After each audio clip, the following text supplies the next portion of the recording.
Welcome to Deenu kitchen. இன்னைக்கு நம்ம சூப்பரான அருமையான ஒரு டிஷ்ஷு தான் பண்ண போகிறோம்.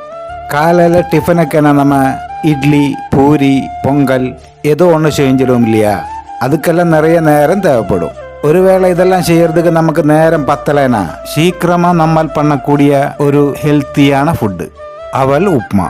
இது ரொம்ப ஈஸியாகவும் பண்ணலாம். அதுபோல் இதோட சுவையும் ரொம்ப அருமையாக இருக்கும்.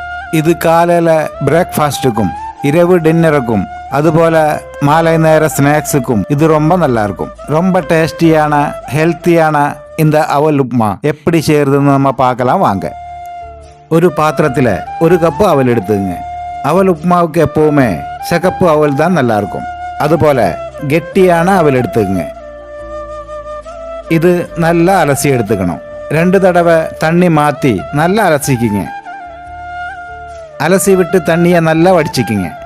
தண்ணியை நல்லா கிளீனாக வடிச்சாச்சு. இது ஒரு பாத்திரத்தில் 20 நிமிஷம் அப்படியே மூடி வச்சுக்கிங்க. கடாயில் 1 டீஸ்பூன் ஆயில் விட்டு நல்லா சூடாயிடுச்சு. அதில் 1 டீஸ்பூன் கடலைப்பருப்பு, 1 டீஸ்பூன் உளுந்தம்பருப்பு, கொஞ்சம் வேர்க்கடலையை போட்டுக்குங்க. நல்லா வதக்குங்க. நல்லா வறுபடட்டும். வேர்க்கடலை, உளுந்தம்பருப்பு, கடலைப்பருப்பு எல்லாமே நல்லா வறுபட்டுச்சு பாருங்க. இப்போ ஒரு காஞ்ச மிளகாய் போட்டுக்குங்க.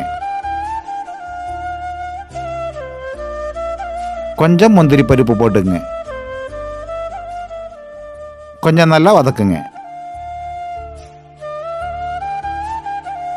இப்போ ஒரு பெரிய வெங்காயம் பொடியாக நறுக்கினது போட்டுக்குங்க. 2 பச்சை மிளகாய் பொடியாக நறுக்கினது போட்டுக்குங்க. கொஞ்சம் வதக்குங்க. வெங்காயம் கொஞ்சம் வதங்கட்டும். வெங்காயம் கொஞ்சம் வதங்கினதும் ஒரு தக்காளி பொடியாக நறுக்கினது போட்டுக்குங்க.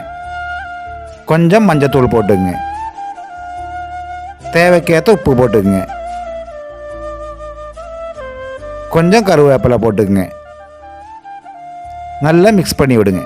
தக்காளி நல்லா வதங்கணும். இப்போ பாருங்க, எல்லாமே நல்லா வதங்கிடுச்சு. இப்போ நம்ம அவல் போட்டுக்கலாம். அவல் நல்லா தண்ணியில் நல்லா ஊறி இருக்கு. அவல் ஃபுல்லாக போட்டது நல்லா மிக்ஸ் பண்ணி விடுங்க. 2 நிமிஷம் நல்லா மிக்ஸ் பண்ணி விடுங்க. அவல் நல்லா மிக்ஸ் ஆகட்டும்.